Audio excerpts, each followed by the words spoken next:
할렐루야. 이 새벽 예배 오신 모든 성도님들의 마음 가운데 하나님께서 담비와 같은 은혜를 부어주실 줄을 믿습니다. 스웨덴의 한 그룹이 가수로 데뷔한 직후 인기를 끌지 못해 전전긍긍하고 있었습니다. 멤버들끼리 모여 매일같이 돈 문제, 공연 문제, 활동 문제들을 걱정하다 보니 연습도 제대로 되지 않았습니다. 하루는 이 모습을 보다 못한 이 매니저가 이 팀원들을 모아놓고 이렇게 소리쳤습니다. 그런 문제들은 내가 다 해결할 테니까 너희는 노래만 집중해. 이 그룹은 스웨덴이 낳은 세계적인 4인조 보컬 그룹 아바입니다. 매니저의 말을 전적으로 믿은 그들은 노래에만 전념했고 이들의 노래는 맘마미아라는 뮤지컬로도 제작되어 세계적으로 큰 성공을 거두었습니다. 9월 특별 새벽 집회가 다가왔습니다. 우리 성도님들은 특별 새벽 집회 때 어디에 집중하실 준비를 하고 계십니까?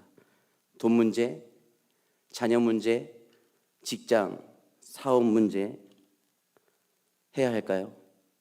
집중해야 될까요? 아니죠. 어디에 집중해야 되겠습니까? 할렐루야. 자, 기름 부으심에 우리는 집중해야 되는 줄 믿습니다. 예수님은 나의 모든 걱정을 주님께 맡기라고 말씀하셨습니다.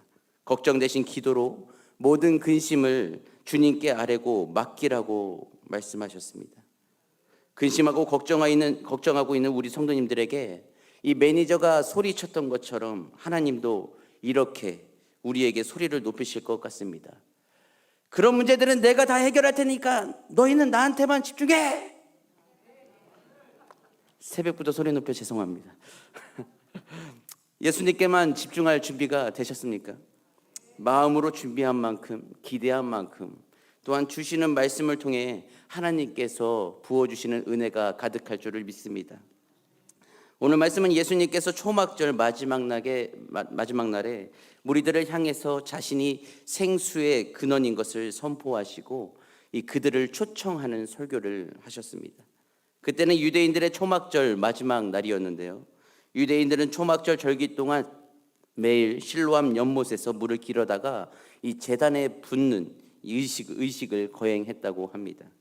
첫날부터 여섯째 날까지는 하루에 한 번씩 부었으며 마지막 일곱째 날에는 행렬을 7번 연속으로 붓는 예식이었습니다.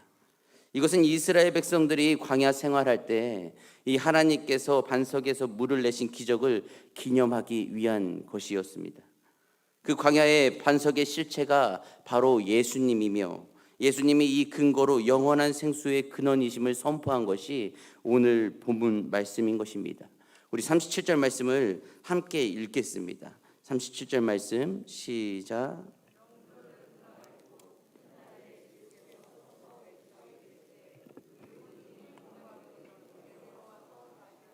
아멘.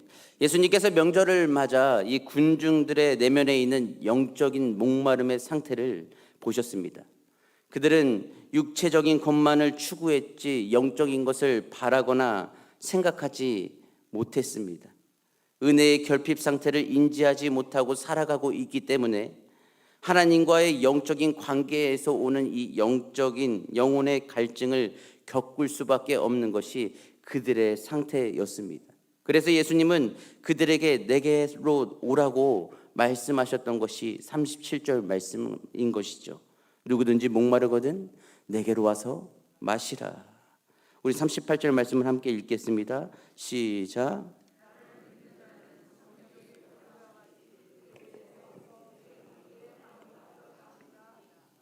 아멘. 사람들은 육체의 갈증은 쉽게 느끼고 인식해서 조금만 목마르면 각종 음료수로 갈증을 해소합니다. 만일 사람이 물을 마시지 못하면 갈증 때문에 이 고통스럽고 또한 갈증이 지속된다면 결국 어떻게 되겠습니까? 결국에는 생명에도 위협이 올 것입니다. 그런데 사람은 육체적 존재일 뿐만 아니라 영적인 존재이기도 합니다. 육체가 갈증을 느끼듯 영혼이 갈증을 느끼는 것. 인간은 하나님의 형상을 따라 지음받은 존재로서 자신을 지은 하나님과 친밀히 교제하고 그로부터 오는 은혜를 받아야만 만족을 누리며 살 수 있는 존재입니다. 만족하며 살아갈 수 없을 때가 있다면 그것은 하나님과의 관계의 단절에서 오는 은혜의 결핍 상태를 말하는 것이죠. 예수님은 그들의 모습에서 은혜의 결핍 상태, 영혼의 목마름의 상태를 보시고 이 생명의 근원이신 자신 앞으로 오도록 초청하셨던 것입니다. 그 이유는 목마름을 채울 수 있는 유일한 한 분이 예수님이셨기 때문입니다. 모세가 지팡이로 무리바 반석을 쳤을 때를 기억하시지 않습니까? 하나님께서 영육간의 생명의 근원이 되심을 보여주셨던 사건이었습니다. 이스라엘 백성들 사이에서는 불평과 원망이 끊이지 않았습니다. 그때마다 하나님은 생명의 주인이심을 메추라기로, 만나로, 구름 기둥과 또한 불 기둥으로 보여주셨습니다. 왜 그렇게 불만과 원망이 가득한데도 불구하고 그렇게까지 손을 펴시면서 인도하셨습니까? 그래도 내 백성, 내 자녀들을 사랑하시기 때문이 아니었겠습니까? 이 시대가 죄로 만연되어져 있고 혼란에 가득 차 어둠에 휩싸인 것만 같을지라도 하나님은 이 시대 속에서도 그를 바라보시며 오늘도 기도하는 자들을 통해 그 역사를 이루어 가신다는 사실입니다. 예수님께서 영혼이 목마른 상태에 있는 자들을 보셨던 것처럼 지금 이때에도 영혼이 메말라 죽어가는 영혼들이 반드시 있습니다. 마음을 열지 못하고 주님께 가까이 오지 못하는 자들이 반드시 있습니다. 잃어버린 양처럼 교회와 마음이 멀어진 자들이 반드시 있습니다. 그것을 보고 있는 우리들에게 하나님은 그들을 외면하라고 말씀하시지 않습니다. 그들을 배제하라고 하시지 않습니다. 주님께서는 99마리를 들에 두고 그 71마리를 찾아내기까지 찾아다니라고 우리에게 말씀하십니다. 우리가 오늘도 기도하고 하나님의 뜻을 따라 살아가기를 바란다면 9월 특별 새벽 집회, 이 영혼의 회복을 가져오는 예배에 그들을 어떻게 해서든 끌어당기든 잡아당기든 하나님 앞에 앉아서 말씀으로 회복되고 고침받고 다시금 깨어지도록 우리가 그들을 인도해야 하지 않겠습니까? 미국의 야구 선수 모리 윌스를 아십니까? 그는 프로야구에 진출하며 주변 사람들에게 당당히 자신의 꿈을 말했다고 하는데요. 앞으로 2년 안에 메이저리그의 슈퍼스타가 되겠다는 것. 그는 정규 연습이 끝나고 개인 연습을 했고 투수들의 작은 습관까지 분석하며 하루 종일 야구에 매달렸지만 2년이 지나고 무려 8년이 지났음에도 마이너리그를 전전했습니다. 기다림에 지친 모리 윌슨은 메이저리그의 꿈을 포기하려고 했을 때 그의 노력을 눈여겨본 1루 코치는 조금만 더 노력하자며 그를 붙잡았습니다. 모리 윌슨은 자기를 믿어주는 1루 코치와 함께 타격 폼을 더 효율적으로 바꾸기 시작했고 빠른 발을 살려서 도루에 신경을 썼습니다. 8년간 투수의 습관을 연구한 덕분에 이 모리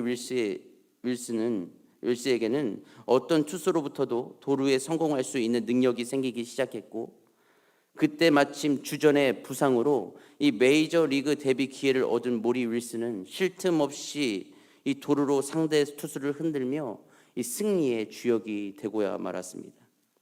10년 만에 데뷔한 이 메이저리그에서 이 104개의 도루를 성공하며 47년간의 기록을 깼고 내셔널리그에서 MVP 상을 수상했습니다.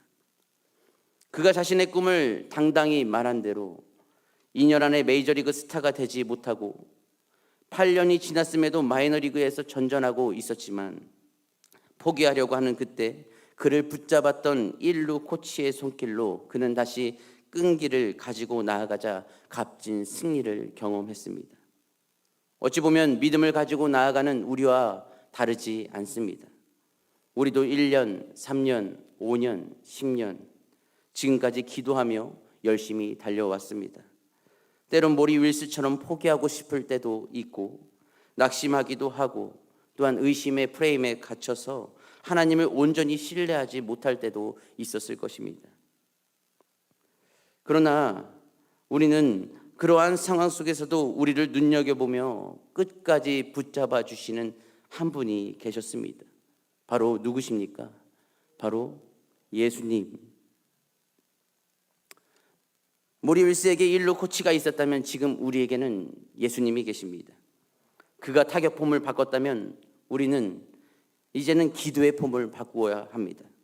모리 윌스가 빠른 발을 살려서 도루에 신경을 썼다면 우리는 진실된 마음을 살려서 기도하여 영혼에 신경을 써야 합니다. 끊임없는 끈기를 가지고 나아가는 것은 나뿐만이 아닙니다. 지금도 하나님은 나를 끝까지 인도하시고 오직 그분의 열심으로 우리를 통해 그 역사를 이루어 가시기 위해서 우리를 끊임없이 다지고 계시는 것이 바로 하나님의 열심이라는 것을 잊지 마시기를 바랍니다. 여러분들도 때때로 영적인 갈증을 느끼실 때가 있지 않으십니까? 또한 우리 주변의 영혼의 목마름으로 하나님을 멀리하거나 하나님의 울타리 안에서 벗어난 자들이 보이지 않으십니까? 예배를 드림에 있어서 성령의 기름 부으심을 받는 것보다 중요한 것은 없습니다. 성령은 예배자의 마음을 예배에 집중하게 하고 매 순간 은혜로 채우십니다. 예배자의 마음에서 세상 염려, 삶의 두려움, 분노, 또한 좌절감 등을 제거하시고 하나님을 알고 그분의 은혜를 덧입고자 갈망하는 마음으로 가득 채우십니다. 믿으십니까? 우리가 기도할 때 움직이시는 하나님은 그때부터 다른 사람을 변화시키는 것이 아니라 기도하는 그 사람을 변화시켜 많은 자들을 주께로 인도하시기 위해 우리를 사용하여 주실 것입니다. 그것이 바로 생수의 강처럼 우리 안에 성령으로 충만하게 하시고 또한 목마른 우리의 심령을 이 영원한 생명수, 이 기름 부으심으로 공급해 주셔서 하나님의 나라의 확장을 크게 이루어 가시기 위해 우리를 반드시 사용하실 것입니다. 나 혼자만 이 변화되는 이 자리에 나오기보다는 내가 생각하고 있는 그 한 사람, 나의 마음속에 주신 그 한 생명을 9월 특별 새벽 집회로 인도할 수 있기를 바랍니다.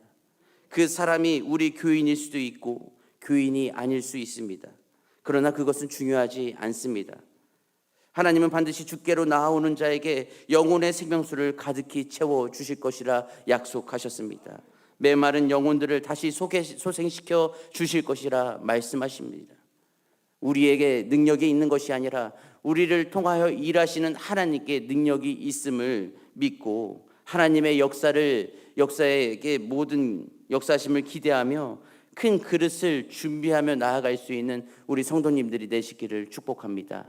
하나님의 일하심, 주님의 역사하심, 또한 사람을 변화시켜 나아가시는 크신 그 능력의 역사는 나의 힘이 아니라 오직 하나님께 있음을 절대로 잊지 마시고, 다른 사람에게 손 내밀어 9월 특별 새벽 집회를 초청했지만 그가 거부할지라도 이 모든 것 또한 하나님께서 그 영혼을 끝까지 붙잡고 인도해 주시리라 믿고 나아가는 우리 모든 성도님들 되시기를 주님의 이름으로 축원합니다.